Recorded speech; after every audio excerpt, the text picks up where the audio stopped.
Woo! What's this? Where are we? There's all kinds of stuff behind us that we can't show you because we're here. If you've just come from AMD's live stream, welcome. This is a Level 1 text channel with a wonderful Wendell. How are we doing on audio and everything else? Wendell, good? what time is it? It's Zen 4:30. Hey! Isn't that fun? Tech potato, Dr. Cutress here. It's all good. Excellent. Be sure to like and subscribe and smash the like button and all this kind of stuff. And look, Smash! there's- Gordon's there. It's funny actually. It's us here, and there's PC World there, and somebody's doing something else, and the fingers crossed the event Wi-Fi holds up. But the audio is going to be a little rough, but hopefully it's good enough that you can hear it. We just sort of witnessed in person the AMD presentation. We know as much about it as you know, but there's a lot of really interesting stuff. The pricing, DDR5, frequencies, yeah, some performance numbers, yeah, which I may or may not have disagreements with. But no, it's good. Oh, we also got a date. yeah. We should probably say that right at the front, September 27th. But yeah, That's when you'll be able to buy it. yes. So we know pricing, frequency, some benchmark numbers, and well, do you ever believe benchmark numbers from a first party? I mean, you got to take benchmark numbers from a first party with a grain of salt. However, I do have to give AMD credit here. Historically, they've been pretty spot on. Sometimes there has been a little bit of a, but mostly they've been pretty good. It's from my testing, even since like the Zen 1 days, they always say IPC, instructions per clock, the sort of raw performance gain, no matter what the frequency. I'm pretty sure they pass it by legal because their results have been the same as our results within like plus minus 1% Yeah. since Zen 1. So Yeah, I thought the GTA result was the most interesting to me because GTA, the engine, falls completely apart much past 140 FPS. Although they've recently updated it a little bit, the engine. what, you mean the loading time issue or something else? No, not the loading time issue. Okay. The FPS issue because of the way the engine works. Because modern processors could theoretically get insane performance, but it glitches out and does weird stuff. And so they're like, we get a little bit of a performance regression there. And it's like, well, but is that the engine? Because it might be the engine. So we should probably go over what has just been announced. Yeah. Ryzen 7000 4 series. processors from 6 cores to 16 cores. 6, 8, 12, 16. It's Zen 4 core, the new core design that underpins all of these products is an updated version of Zen 3. We have double the L2 cache, a plus 50% on the op cache. AMD's saying that they've improved the load store, they've improved the front end. An overall performance uplift of 13% IPC, and I guess one of the headlines is the peak single core frequency. It was Computex, where they showed one of the first samples of the processors at 5.5 gigahertz. Yeah. We are now at 5.7, 5.7 gigahertz. which is a lot. What amazes me is that the previous generation product was 4.9, Yeah. right? If you've got a good sample, it would do that floating turbo thing, and you get like 5.05. Yeah. But to go another 700 megahertz above that, I mean, Well, I mean, we were moving to 5 nanometer, yeah. and it's a new microarchitecture. But surely shrinking the node means it's harder to drive the frequency? Yeah. They gave us a slide with some numbers there in terms of performance per watt, efficiency, power core, everything else, and new I/O die. So we're going to save some power there. Dramatically increase the amount of power that can be delivered through the socket. But we're not even tapping that full. These processors are going to top out at 170 watts, but the socket's going to do 220. So 220, 230? Yeah. So 230. given the way that AMD does its TDP, which is thermal design power versus PPT or performance something, power, basically power in the socket, full thread, full something, like a V-Ray workload or a ray tracing workload, will push that to the 230. We're across 16 cores, minus some for the I/O, you're probably looking at about, 15 watts per core? Give or take, yeah. Yeah, so we're going from about 10 watts per core to 15 watts per core. So there's some inherent efficiencies there. And gaming, 6 cores beating a 16 core? What? Although it is technically last gen. Yeah. It'll be interesting to see what's happening with the 13th gen, but good lord. Have you got the slide with all the SKUs? Let's go through the SKUs, because this is... Let's see. if you had to guess, this is kind of on the hoof. There you go. Have you got the slides so we can right. read the frequencies, right? Yeah, the actual... Yeah, here we go. So, wall of text, but let's go right to the... 5.7, 13%, that's instructions per clock, but then you also get 5.7 on top of that, so really it's kind of bananas. There's that, there's the generational performance. Yeah. So, 15% faster than Core i9-12900K. Again, it's their test.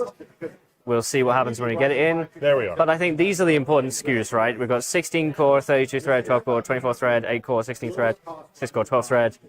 170, 170, 105, 105. We don't have a 65 watt part this time. They didn't say what coolers would be shipped with them. I guess we'll find that out closer to launch. Yeah.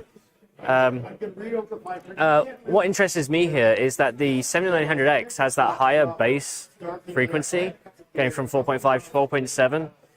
I think even on one of the slides during this presentation, it said that the 7950X all-core turbo is 5.1 gigahertz. Yeah, which is absurdly high for an all-core clock speed. I mean, that's just completely insane. And we've got some overclocking headroom, which we don't know what the details on that are. Yeah, I mean, who's overclocked 5 nanometer to date, right? Yeah. Not a lot of people. I mean, there's that guy doing the liquid nitrogen demo. We can't talk about that. AMD's the in-house. background is blurry for a reason. Yeah, and everybody looks like the Simpsons for a reason. I can't show you that. It's I think this next slide is great. The Geekbench single thread performance. Performance uplift. What's kind of interesting here also is the Cinebench has sort of left the train station, and that is, in the presentation we didn't see anything from Cinebench, but I don't think there's a negative connotation with that, because Cinebench is one of the things that scales the best, and Geekbench is more of an all-rounder. We did see a Cinebench number. Well, okay, yes.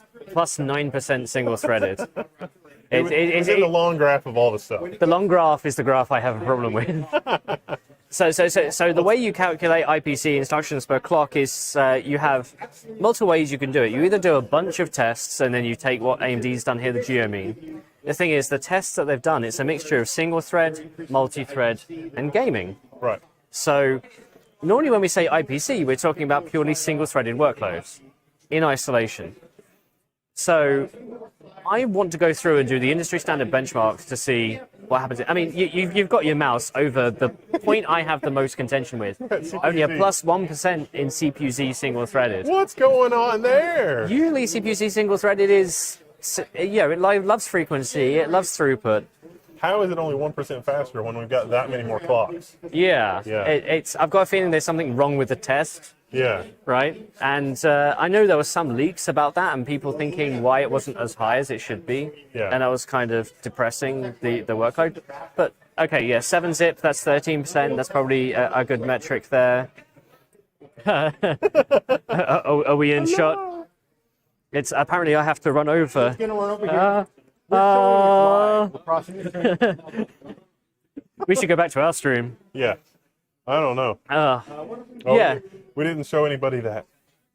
That was... Oh. Sorry, we ran over. It's the PC World live stream. You should click on that and, just open all the live streams and have all of our audio at the same time. I mean, this is really nice and janky, so... so I want to see what the raw uplift is, because because this is an updated Zen 3 core, you don't expect that much. No, but I can't help but notice that, like, look at the game distribution here. Yeah. Like, Watch Dogs and Cyberpunk was in here somewhere. Maybe not on this slide, but they did have a Cyberpunk benchmark somewhere. And it was pretty interesting. You know, Deus Ex Mankind Divided plus 19%. That's usually a CPU-bound work benchmark. Yeah. So clearly the new stuff, you know, they kind of explain it here. It's like, oh, we did a new front end. It's like, what's the front end? Well, the front end's the thing that feeds the actual computation units. So we're going to get more details on that closer to launch. I'm pretty sure that's moving from, say, like a 4-wide decode to a 6-wide decode. Yeah. Because Intel's already done that. Yeah, but we don't have the details on that. No, that's pure speculation. There you go. This slide. So AMD presented, if you fix the power, what's the performance uplift? At 65 watts, you get a 74% uplift. For a 16 core, 32 thread. Zen 3 versus Zen 4. That is insane. That is insane. That means the efficiency point for Zen 4 may be lower than Zen 3. Yet I can have a 16-core laptop. I mean, yes. Kinda. I don't know. Maybe. Possibly. I mean, they're using a special 5-nanometer HPC process from TSMC. Yep. They've done a lot of design technology optimization to get there. Yeah. Throwing a lot of shade in this slide. Yeah, and they're saying, you know, half the core size of an Alder Lake P core, you know, Intel 7 versus TSMC 5. And all the cores are the same. So you have to think here, though. TSMC 5 is how many generations of EUV, and Intel 7 is still not EUV. Would you call it 3 generations of EUV? It's like 2.5 at least. Yeah, and they're going to do at least 4. Right? It goes down to 3 nanometer and then 2 nanometers when they 2 nanometers when they go gate all around. But that's, you know, transistor technology. So exciting times. We should cover the prices. Oh, yeah. So the pricing, I've pretty much already made up my mind. No, not really. But 16 cores for not an insane amount of money, I would probably just go 16 cores, because why not? I think this is like one of the last slides as well. So, okay, there's going to be... we'll come back to the memory. We got to talk about memory. Oh, yeah, right. There you go. Yeah. $700 for 16 cores. So that's a $50 cut. It was $50 a core. Now it's $40. No, I mean the cut. It used to be $750. Yeah. Down to $700. Yeah. So in these inflationary times, so the 7900X has gone up $100, I think. Yeah. So I've actually done a video already where I stated that's the same, and it's clearly not. Now that I'm looking at it, 7700X, that's about the same, I think. Yeah. 400, and then 300 for the 7600X. Yeah, well, it's a little different because it would be like if they wanted an apples to apples comparison, they might have named this the 7800X. So maybe a 7800X is coming between these two price points. That could also be an indicator, or maybe it'll be the 7800X 3D, or the Ryzen 7 7777X at some point. Isn't 7 a bad number in China? Yeah. Yeah, that's not for the Chinese market. But I think that a lot of people will also jump on the it's like the 7600 for $300. You know, there have been some really incredible deals from Team Blue in terms of stuff for Intel owns the mid-range. Yeah, I mean, really, mid-range. really incredible deals. Yeah. I mean. And so they might look at this and they say $300, but I could get, you know, that really killer 6P-core Alder Lake for $200 or less. Yeah. And 6 cores for gaming, you know, might be a thing. But the slides that they showed also show this thing beating the 12900K in a lot of gaming workloads. So I don't know. I think it's going to be really interesting, especially once the 13th gen launches and we see where Intel's pricing is there. Yeah. But $700 for a 16-core 7950X. As happy as I've been with the 5950, that's pretty good. Yeah.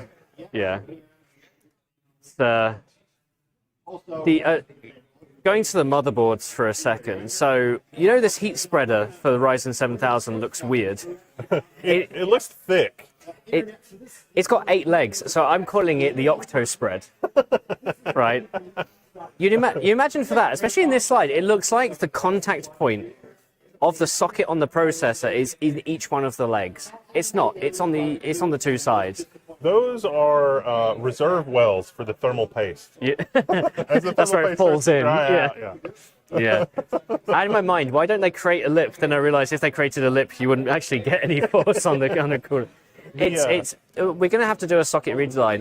I really prefer the Threadripper sockets because that's Yeah. an all-around contact and you get uniform pressure across. Yeah. So I think this heat spreader appears to be so thick that it's probably not a big deal, but I wonder if we'll see de-lidding and things like that as a way to deal with heat production and extreme overclocking. the problem with delidding though is you have those decoupling caps on Yeah. the top, and you shouldn't really. Yeah. And there's only one side of the four sides that don't have the decoupling caps. Yeah. No, I know.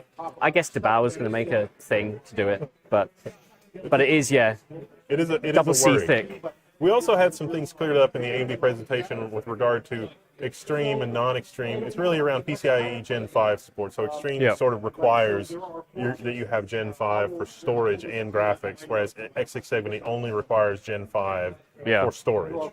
And B650 is also going to launch just a month later, probably aiming for lower cost boards and a similar kind of requirement, although I think, I don't know if the question was asked, but I don't know if it was answered.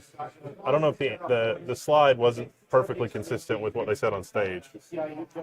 Well, so given that the X series is coming out September 27th, it could literally be like 5 days later, Yeah. October 1st, right? Yeah. Is Micro Center just going to have them in the back and you can't buy them yet? Is that what's going on? Yeah, I know.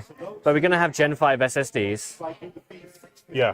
They're coming in November. That was confirmed. All the major players are going to have those. So we're Yeah. going to see 10 gigasec plus read writes. And I'm pretty sure, take this with a little bit of a grain of salt, but I'm pretty sure the B650 Extreme is also going to be Gen 5 storage. So I think B650 is probably PCI Express 4 all the way around. And there was a slide in here that said that the boards are going to start from 125. So That's good. They have a motherboard partner that is going to produce a B650 board for AM5. That's $125. So you'll have an option.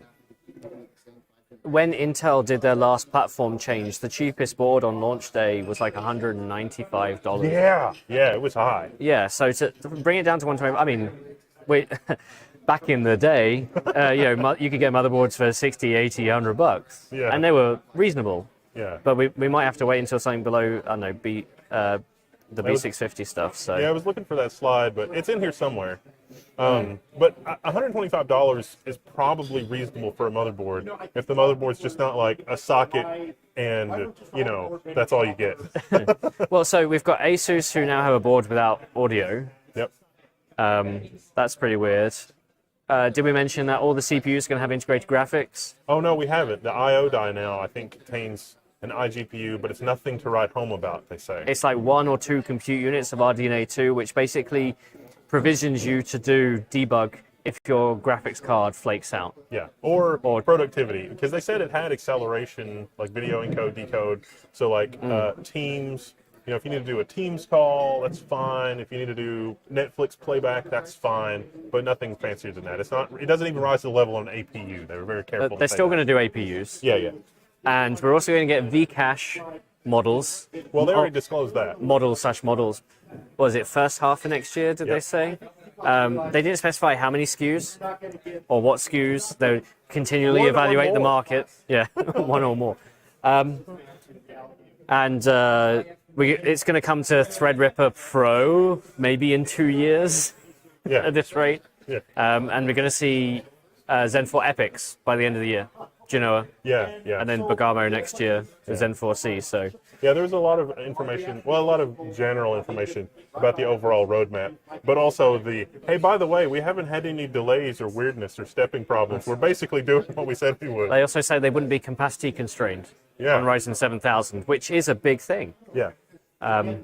Yeah, that's not just them. That's their whole supply chain. Yeah. And it was, did you look into the whole supply chain? And the answer was, yeah, we did. We Yeah. looked at what our partners have going. Are you going to be ready for this? Yeah. I mean, I was speaking to an AMD guy. He said, we can only invest so much, right? It's like you can only hire people as quickly as you can.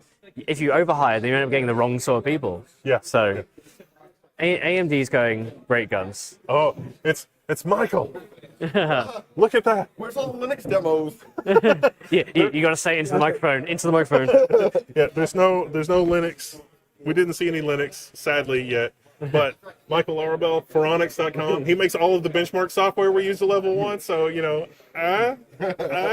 Go like and subscribe his website. yeah, like and subscribe to the web. You actually can subscribe on the website. Yes. A lot of you are probably already members. Yeah. There's a lot of exciting stuff that you've seen around here that we can't talk about. All those great Windows things. What did you think of the presentation? I thought it was very good, and I am cautiously optimistic for how well Ryzen 7000 series will perform under Linux. Do you think we'll still be seeing patches almost 10 months after launch to get basic things working correctly? I certainly hope not, and one of the mundane things that I'm actually excited about is temperature monitoring on Linux at launch. Oh, yeah. Unfortunately, for prior Zen generations, it's generally taken weeks to a couple months, depending upon the kernel cycle. But this time, AMD's actually submitted those patches to the K10 temp driver in advance, so it's much easier reviewing, having temperature support. Worst case scenario, you might have to install a patch manually, but there'll be a how-to on the forum for that, and probably an article. Yes. And power monitoring should also work. Overall, everything seems to be in good shape. There may be some corner cases around the AMD P-State driver that's still maturing relative to the ACPI CPU frequency scaling driver. But overall, everything seems like it should be coming together nicely for Linux after about 2 years of them ramping up their. Yeah. Do you think DMI decode's going to work right on day one? We can always cross our fingers. It's exciting. There's everybody's here. Well, Well, I mean, this is their first event post-pandemic, right? There's 100 of us. Bye, Michael. see ya. Sorry. There's about 100 of us here, Yeah. and so From we all over the world. was it say 28 countries, Yeah. and somebody leaked all the slides. It seemed like somebody leaked all the slides last night. Yeah. I mean, it's a multi-day event. Stuff we can't talk about. Stuff you can't see in the background. And I've got a bone to pick with somebody because they're showcasing the PC World live stream over there and not ours. Actually, you can see it in the background. If you want to watch the PC World live stream, you can see it in the back of ours. It's a tiny little pixel. Oh, now I'm standing in front of it. Right there. It's exciting. There is no Linus here. Anthony is here. Anthony is here, yes. Yeah, sorry, Anthony. I keep calling him Anthony. It's I met him once in 2018, and I actually sat down and we had dinner last night. Nice. So got to understand more about what he does on that side of the business. There's Paul from Paul's Hardware, Bitwit, Austin Evans, Steve from Gamers Nexus, Greg Salazar. Gamer Meld. Gamer Meld's here. They're fans of Level 1. I learned that last night at dinner. And all the additional written press as well. Yeah. So we're learning so much about Zen 4 that we can't share for about a month. 2 days shy of a month. we can't even tell you about. Oh Yeah. no, they can hear the background music. Oh dear. Ah! It's your classic Texas hoedown. Is it really or no? Are you hanging out in Austin anywhere? Yes, we are. We're at a resort. It's fun. Yeah, it's. I think for first event back, AMD wanted to make a little bit of a splash. Yeah, they have. There's we're on a Longhorn Ranch, and there's no end of terrible puns. I met the new member of the Zen 4 steering committee. He had a lot to say. He had a lot to say. They were very pointed remarks.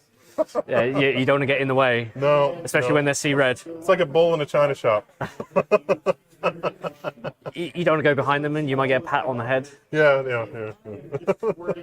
All right, I think that's enough live streaming for us. Unless you have any questions, this is the live Q&A portion. Yep. Does anybody have any questions about anything that they saw in the slide presentations or anything like that? Technically, we don't really know very much that is beyond that. So I've been told, straight after this, we're going to a dinner. If you ply the right person with enough drinks, they will talk about DDR7. Nice. It's coming. Yeah. Being designed. Yeah, that's the fun thing about a product is like, okay, DDR5 is launched. They just need other people make it now. Somebody has to design the next thing. So Mike Clark, the lead architect for Zen, the whole Zen family, is walking around. I interviewed him last year, and I called him out, so basically saying, when you spoke about Zen 2 on camera, he mentioned Zen 5. The timing line up. So if we're talking about Zen 4 now, are you currently working on Zen 8? He said, I can't say, but your timelines sound correct. Right? So for these guys here, especially the architects, they have to think about what they did 3 years ago. Yeah. And basically try and remember, well, what's in Zen 3, what's in Zen 4, what's in Zen 5. I can't say that. I can say about this. This is the gen before. And well, we did the IBM thing, and it's like, oh, here's 2 nanometers here right now today, and it's like, well, I mean, they were able to do that, but it's not really ready to be done in mass quantities. That's a whole other set of engineering. I mean, okay, so you have the core design team, which may be 15 to 100 people. Then you've actually got the people who work with the EDA tools to generate the caches and just everything to do with the floor plan, and that's thousands of people. Yeah. Though the EDA tool vendors would have you believe you can still do it with 15 because of a little thing called artificial intelligence. Yeah, no, I don't think that. You still have to validate the thing the artificial intelligence comes up with. There was an FPGA design once where it looked like there was a part of the chip that wasn't doing anything, and it was causing leakage somewhere else. And the AI was like, well, it does what you asked me to. Right, so I know that story. It was a 100-gate FPGA array. And the idea was they wanted it to basically determine whether a noise was high pitch or low pitch. Right, so literally a binary operation. And they did machine learning to essentially arrange the FPGA such that it would do it. And it turns out the machine learning algorithm was so good, it actually optimized for the physical characteristics of the FPGA they were testing. They couldn't take the same FPGA design and do it on another one of the same family, even another one of the same batch, because it wouldn't give the same result, the same accuracy. Yeah. So what is it? Computers increase the. Was it? I think it was Picasso that said that computers increase the rate at which humans can make errors. Yes. I'm stupid, but now I can go stupid faster. Did they tease XDNA on the first slide? Is this RDNA plus a Xilinx FPGA? No, we don't. I don't think we really know anything about any of that. Yeah, XDNA. Just assume that the X means Xilinx. Yeah. And that's kind of it. I mean, do we know the ideal DDR5 speed? Not really. Not technically. They spoke at. There's a slide that mentions 4800 and 5200. Yeah. But there was a slide that say that up to 6,000 kits will be available on launch. But they already exist in the market. Yeah. But they didn't. They didn't confirm what's the sweet spot. Yeah. The spec or the sweet spot. But they do have the memory overclocking. What do they call it? Expo. Did they show any of the Expo certified memory? They have, but we can't show you that. It's there. I mean, I'm touching it literally now. All the vendors that you've heard of will have stuff, and it's really good. And actually, I think Expo is probably a good idea. This is not based on any privileged information, but you might be wondering why XMP. Like, we already have XMP. Why do we need Expo? And the answer, I think, and this is, again, just made up, is that it would be better to tune it for the memory controller that's in Zen than to try to reverse engineer the XMP settings, which are really around the memory controller in a competing processor.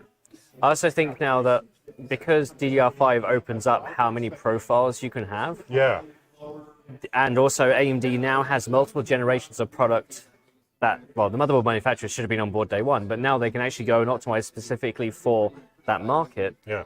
And so you can have the XMP, you can have the Expo profiles. The slide specifically said 63 nanoseconds, and you can bet your bottom dollar we're going to be checking that. They didn't say what was 63 nanoseconds, I should clarify. So, yeah. AMD EPYC plus Instinct APU mentioned during the FAD. Maybe that's XDNA using Xilinx seems a bit early. I mean, maybe. So it was done in the context of this is our Zen 4 family. Yeah. Right? And they mentioned Bergamo, and that's still, that's out next year. Xilinx, the acquisition is still kind of fresh, I feel. I mean, again, speaking to people here, I said, leave Xilinx alone for a year or two. Just let it grow organically, because that's what Intel didn't do with Altera. And the guy turned around to me like, yep. Thanks, Leo Cornford. So. Am I 8 feet tall? No, I'm not quite that tall. No, I'm just a short ass. There you go. It's better. This is why I fly around the world, because I actually fit in the seat. So, Threadripper news. I asked. It's now becoming a meme, the fact that I always ask Lisa about Threadripper. Well, a lot of people are excited about Threadripper, myself included, because, oh my gosh, I can have runaway jobs in the background running for days, and I'm completely unaware of it. So I asked Financial Analyst Day, we saw a slide that said Zen 4 and Threadripper. I asked them to confirm whether that meant Threadripper non-pro or Threadripper pro, or what's going to be the policy moving forward. And they essentially said, we evaluate the market at the right time to see what products, which is a generic answer, unfortunately. Yeah. So it is coming. In what form will depend. It's going to depend on capacity, too, because we need all the capacity for, Ryzen For making 7000. money. Yeah. It prints money. It really is. I mean, they really are printing money at this point. Have you seen all the stuff? It's crazy. And now they have the only AVX 512 processor in the market, the desktop. Isn't that weird? That's so weird. Yeah. Yeah, AVX 512. How about that? There's some details there that we know that we can't share, but it's there. There's a slide for AVX 512, and it really is AVX 512. 1.3x, though. They said in the Q&A it was double pumped. Yeah, okay. So they're using the 256-bit engines to do 512, like they did with AVX 2. Yeah. Back in, was it Zen 1, Zen Plus? Yeah, we speculated, I think you and I on an earlier video speculated that there might be AVX 512 in Zen 3 because they could double pump the two 256-bit units, but they did not. Yeah. And they have now. Well, we don't know how many 256-bit units there are. Yeah, but we got to go because there's no one left. We are actually being physically removed. So we're going to end the stream. Thank you for joining us. It's really exciting, Zen 4. Like and subscribe. Yeah, like and subscribe, Tech Potato. Level 1 techs. There's stuff there. Make some stuff happen. PC World. Thank you, Jonathan Briggs. Floor is getting empty. Probably time to call it. Thanks for the recap. We'll see you next time. Sweet.